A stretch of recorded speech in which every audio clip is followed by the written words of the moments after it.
저희 교회가 한때 참 많은 어려움들이 있었지만 하나님께서 그 어려움들을 지혜롭게 하나하나 극복해 나갈 수 있도록 해주신 것도 여기 있는 우리 항전직들의 기도와 헌신과 열정을 통해서 이루어질 수 있었습니다. 앞으로도 더 많은 일들을 우리 항전직을 중심으로 해서 해나가게 될 줄로 믿습니다. 우리가 기대하고 소망하는 것은 우리 교회가 적어도 모든 지역의 사람들에게 예수 그리스도의 복음과 사랑을 증거하는 교회, 그래서 생명의 수가 계속 이어지고 더 많아지는 교회. 특별히 저희가 기도하고 있는 것 중에 하나는 저희 교회에 다른 교회 다니다가 우리 교회 오시는 분들보다 우리 교회에 처음 예수 믿는 사람들을 통해서 구원받는 수가 더 많아지기를 소원하고 기도하고 있습니다. 오늘날 한국교회가 참 많이 어렵다고 이야기를 하고 점차적으로 예수 믿는 사람들이 숫자가 줄어든다라고 이야기를 합니다. 그런데 보통 세계 기독교의 역사를 보면 사람들의 삶의 수준이 높아가면 높아갈수록 예수 믿는 사람들이 점점점 줄어드는 현상이 세계적으로 다 나타나는 현상입니다. 그럼에도 불구하고 여전히 미국이라는 나라는 60%, 사실은 우리가 좀 착각하고 있는 게 우리나라가 기독교 국가로 착각하시는 분들이 종종 있어요. 주변에 많은 분들이 그런 비난도 하죠. 교회가 한국에 너무 많다. 물론 교회가 많아 보일 수도 있어요. 그런데 여러분, 한국의 그리스도인이 15%밖에 안 된다는 사실을 여러분 아십니까? 미국은 지금 여러분들이 그렇게 흥청망청 문제가 있다라고 얘기하는데 지금도 내가 그리스도인입니다 고백하는 사람들이 조사를 하면 항상 60% 이상이 나와요. 그런데 우리는 15%인데도 교회가 많다고 아우성을 하는데 더 놀라운 것은 가장 먼저 문제를 제기하는 사람이 예수 믿는 사람들이 문제를 더 많이 제기한다는 사실에 우리는 깜짝깜짝 놀랄 때가 있습니다. 물론 먼저 믿는 우리들에게 문제는 있었어요. 왜냐하면 우리가 예수 믿는 사람들의 모습이 어떠한지를 잘 보여주지 못했기 때문에 세상 사람들은 예수 믿는 것이 얼마나 큰 축복이고 은혜인지를 잘 모르기 때문에 그렇게 공격할 수 있지만, 우리가 주님의 복음을 증거하고 우리 한국 사회가 기독교 국가다라고 착각할 정도로 교회가 많다고 하는 사람들의 이야기는 다 거짓말이죠. 물론 종교 인구의 변화에 따라서 조금씩 바뀐 거 있었죠. 예전에는 그냥 태어나면 다 유교고 내가 조사하면 다 불교 신자라고 얘기해서 불교 신자 인구가 굉장히 많았고 유교 인구가 많았는데, 이제 좀 더 세밀하게 종교, 자기가 가진 종교를 스스로 고백하다 보니까 종교 인구 중에는 그래도 기독교가 꽤 높은 수준으로 올라간 것만은 분명합니다.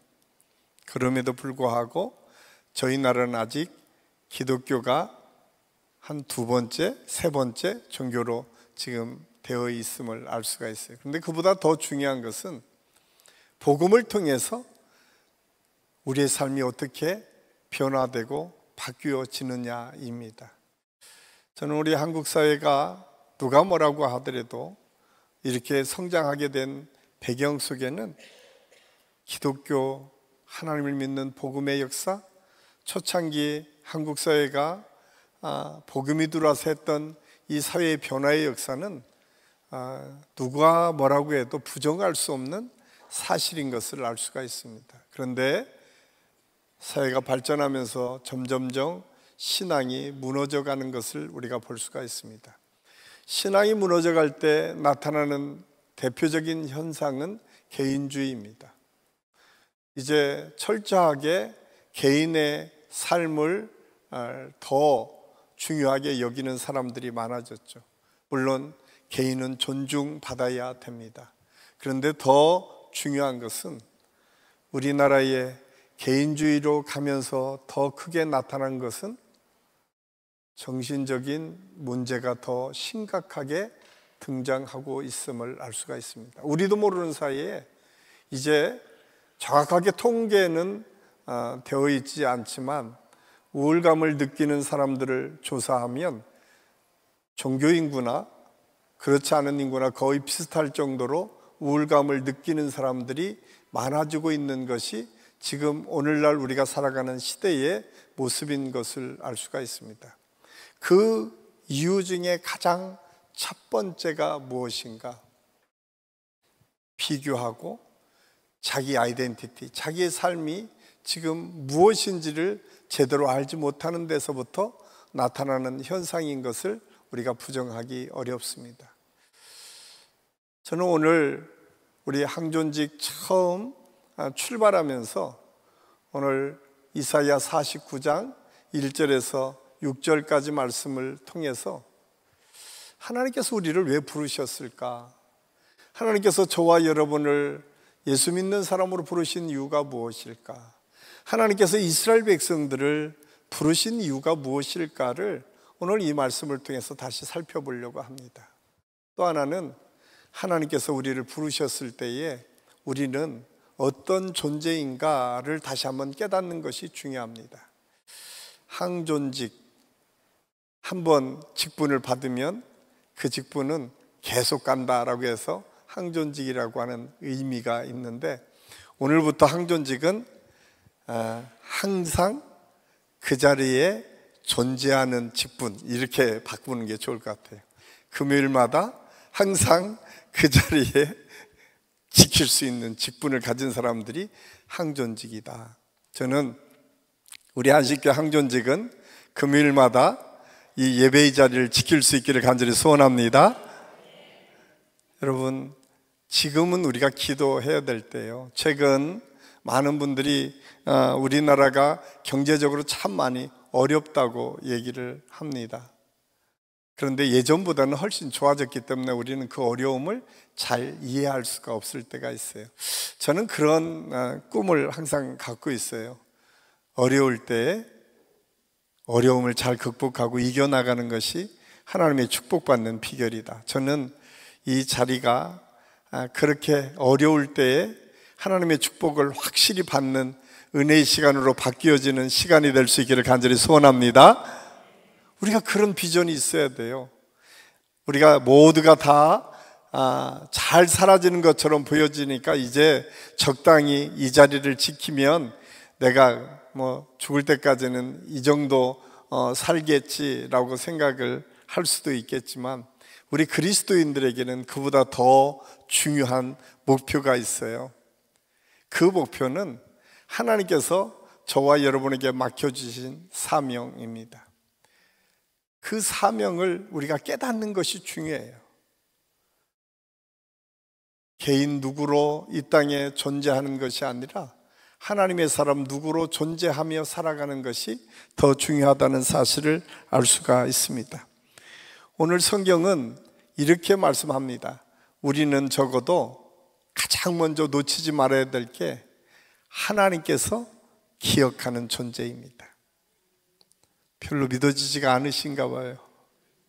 여러분, 하나님께서 기억하는 존재가 어떤 존재인지 아십니까?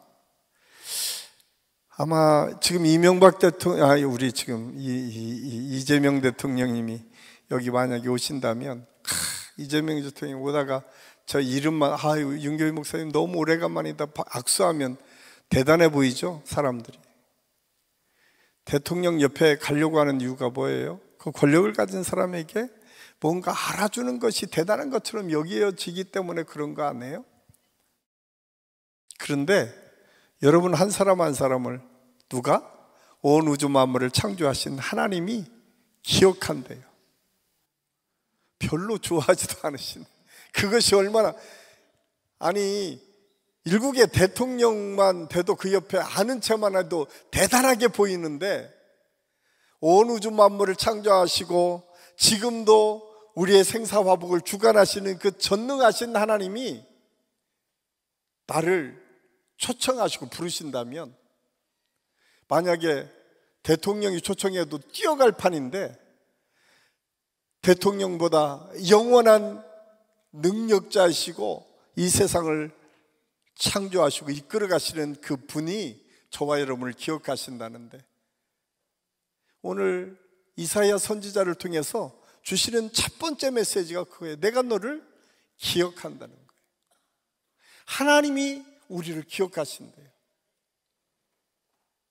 저는 오늘 이 저녁이 그 하나님의 기억이 보다 분명하고 확실하게 우리의 마음에 고백되는 은혜의 시간이 될 수 있기를 간절히 소원합니다. 항존직의 출발은 그거예요. 목사고 장로고 집사고 뭐 10년 20년 이게 중요한 게 아니라, 하나님께서 나를, 내 존재를 기억하고 있는지에 대해서 확신이 없으면 아무리 대단한 직분을 가졌다고 해도 그 사람은 그 직분일 뿐이지 하나님과 아무 관계가 없어요. 우리에게 필요한 것은 내가 하나님께서 나를 그렇게 기억하신다는 확신을 오늘 이 저녁에 확인하고 고백하고, 그것 때문에 감사하며 하나님께 영광을 돌리는 은혜의 시간이 될 수 있기를 간절히 소원합니다. 그게 제일 중요해요. 이 세상의 대통령도 알아주는 것만으로도 많은 기쁨이 있고 은혜가 있고, 또 알아주는 것만으로도 혜택도 있어요. 사실은 이재명 대통령이 가장 어려웠던 게 형제간에 그 알아주는 것 때문에 아팠었잖아요. 그런데 세상에 권력을 가진 사람도 그것 때문에 힘들어하는데, 그보다 더 중요한 온 우주 만물을 다스리시는 하나님께서 우리를 알아주신다는데, 이거야말로 가장 큰 축복이고 은혜인 줄로 믿습니다. 뿐만 아니라 오늘 성경은 그렇게 말씀하고 있어요. 우리에게 하나님께서 2절은 이렇게 우리에게 말씀하고 있어요. 우리 2절 말씀 우리 같이 한번 읽겠습니다. 그가 내 입을 날카로운 칼같이 만드셨고 그의 손 그늘에 나를 숨기시며 나를 갈고 닦은 화살로 만드사 그의 화살통에 감추셨다. 하나님께서 우리를 이렇게 만들어 주시겠다는 거예요. 하나님께서 우리를 기억하실 뿐만 아니라 하나님께서 우리를 그렇게 쓰임받을 수 있는 존재로 우리를 만드시겠다라고 오늘 성경이 말씀하고 있어요. 이것이 직분제예요. 이것이 항존직을 가지고 있는 사람들의 특별한 은혜예요. 왜냐하면 하나님께서 택하신 데는 그냥 택하신 적이 없어요. 하나님께서는 계획하셔서 저와 여러분을 부르시고 택하셨어요. 사실 저도 이렇게 오랫동안 사역을 하면서 어디를 가나 이렇게 비교하기도 하고 비교당하기도 하고 어려움을 당할 때도 있었어요. 그런데 어느 순간 하나님께서 나를 택하셨다는 사실을 깨닫고, 또 하나는 하나님께서 나를 사용하실 것을 내가 믿고 기대하기 시작하면 내 삶이 바뀌어져요. 저는 오늘 이 저녁이 우리 모든 한존직들이 오늘 2절 말씀이 뭐라고 하셨어요? 날카로운 칼같이 우리를 만드셨다니, 칼처럼 사용되는 존재를 다듬으시겠다는 거예요. 저와 여러분을 부르시고 택하셔서 하나님께서 그렇게 다듬어 가시기를 원하신다는 거예요. 이번 항존직 6주 동안에 그렇게 다듬어지는 시간들이 될 수 있기를 간절히 소원합니다. 우리에게 필요한 것이 그 다듬어지는 시간이 필요해요. 또 하나는 오늘 성경은 그렇게 말씀하고 있어요. 나를 갈고 닦은 화살로 만드사 그의 화살통에 감추시고, 하나님께서 쓰임받을 수 있는 사람 우리를 만드실 뿐만 아니라 하나님께서 사용하시기 위해서 화살통에 우리를 두시겠다는 거예요. 그래서 우리 믿음의 사람, 특히 오늘 한신교회에 이 항존직을 받은 모든 분들, 그리고 여기 와서 함께 예배하는 모든 분들에게 하나님의 그런 계획하심 속에 저와 여러분이 있다는 사실을 깨닫고 오늘 그 믿음으로 고백하는 은혜의 시간이 될 수 있기를 간절히 소원합니다. 마지막으로 3절 있습니다. 우리 3절 같이 한번 읽겠습니다. 3절 말씀 한번 띄워줘 보십시오. 3절 우리 같이 3절 예, 시작.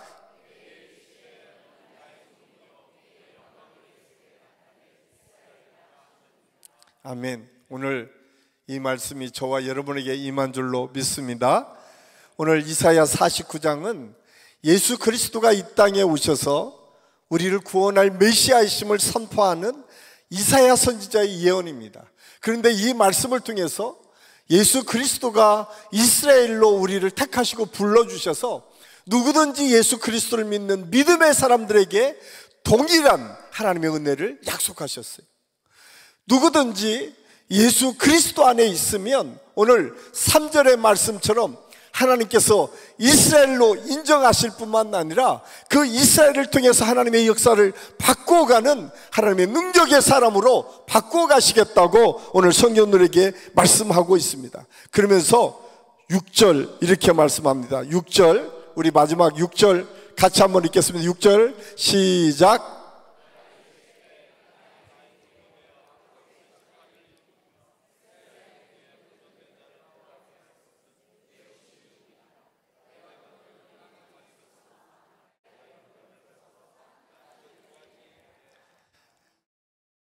저는 이 말씀을 묵상할 때마다 참 기대가 돼요. 하나님 어디까지 저를 사용하실지.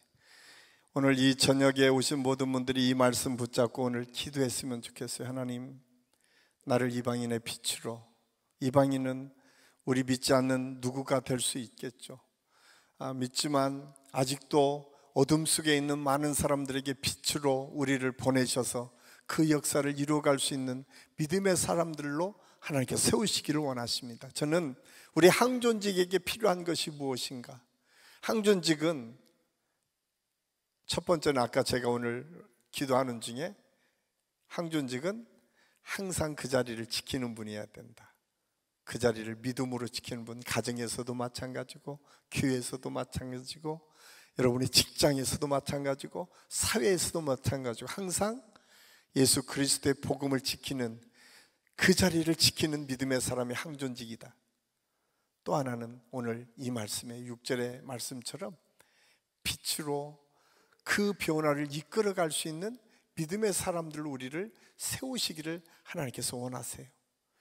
저는 우리 안식교회가 그런 역할을 감당하는 교회가 될 줄로 믿습니다.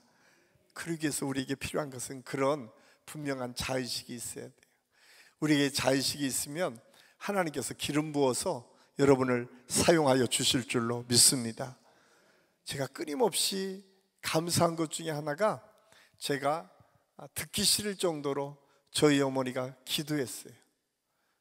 제 지금 잊혀지지 않는 기도 중에 하나가 머리가 될지언정 꼬리가 되지 않게 하여 주시옵시고, 이사야 말씀을 늘 기도할 때마다 그 뭔지도 모르지만 저는 어려서부터 꼬리가 되지 않도록 하나님께서 도우실 거라는 확신이 저한테 있었어요. 저는 여러분들이 항존직을 하면서 가져야 될 기대와 소망이 무엇인가? 그냥 세상에 뭔가 성공해서 이런 것이 아니라 하나님의 선한 영향력을 끼칠 수 있는 믿음의 역사를 이루어갈 수 있는 사람들. 오늘 6절에서 그렇게 말씀하고 있어요. 나의 종이 되어 야곱의 지파들을 일으키며 이스라엘 중에 보존된 자를 돌아오게 할 것은 매우 쉬운 일이라. 그 다음에 그렇게 하고 내가 또 너를 이방의 빛으로, 너를 이방의 빛으로 파송하겠다는 거예요. 너희를 또 다른, 이방이라고 하는 것은 다른 나라뿐만 아니라 우리 주변에 아직까지 어둠 속에 있는 사람들에게 빛의 역할을 감당하는 사람으로 하나님께서 세워주시겠다는 거예요. 저는 오늘 항존직을 갖고 있는 우리 믿음의 성도들 뿐만 아니라 우리 한식교회 모든 성도들이 이 거룩한 하나님의 계획에 저와 여러분이 들어가 있음을 믿고 고백하면서 이방인의 빛으로 살아가는 우리 모든 성도들이 다 될 수 있기를 예수님의 이름으로 간절히 축원합니다. 우리 찬양하겠습니다.